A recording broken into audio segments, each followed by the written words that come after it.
Saudara, yang lama itu nasib buruk, apalagi sakit penyakit, kemiskinan, ya, penderitaan, semuanya sudah hilang, sudah tidak ada, dikubur, digantikan dengan satu kehidupan yang kekal. Ya, kita tidak ada di dalam kutuk lagi, tapi kita mengalami kehidupan kekal. Kita hidup di bawah berkat-berkat Tuhan, hidup di bawah kasih karunia, hidup di bawah berkat-berkat Tuhan, bukan lagi menjadi budak dosa, saudara.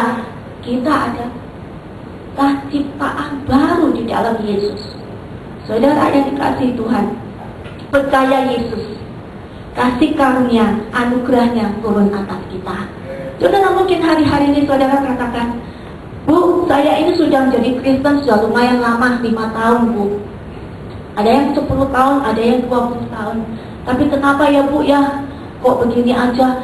Aku masih kekurangan, hidupku masih miskin terus. Susah terus. Kehidupan rumah tanggaku kayak seperti ini, ya. Kenapa terus ada masalah? Ada tantangan. Nah, saudara, orang hidup pasti ada tantangan. Orang hidup pasti ada masalah. Tapi kita, saudara, di dalam Yesus, Tuhan yang memberikan kekuatan buat setiap daripada kita. Saudara yang dikasihi Tuhan, kita baca di dalam Roma 8 ayat 32. Apa kata firman Tuhan? Itu memberikan kekuatan buat setiap daripada kita.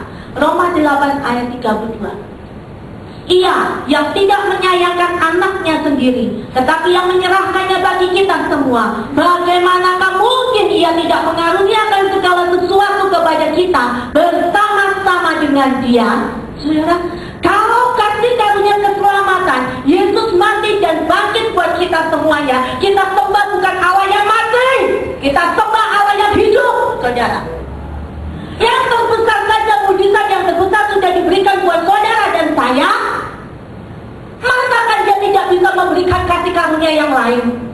Apa yang kita butuhkan hari-hari ini? Apa yang kita perlukan? Apa yang menjadi kekhawatiran dan pergumulan kita hari-hari ini?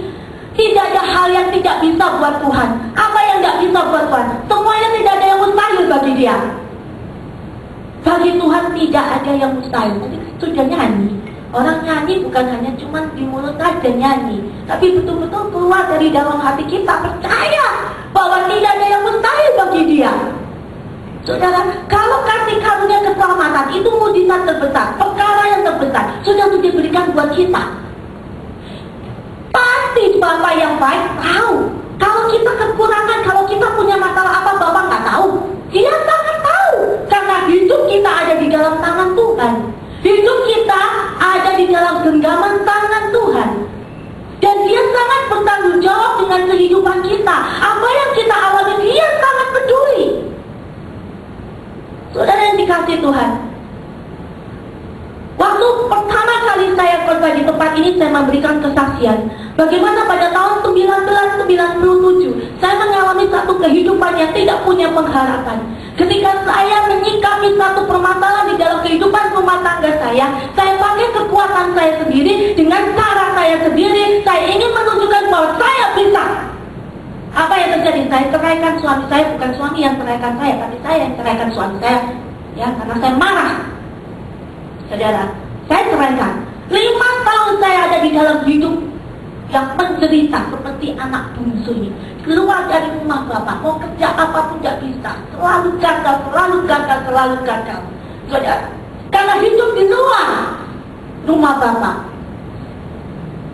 tidak ada di dalam pagar perlindungan Tuhan. Saya keluar, saya hidup di dalam dosa.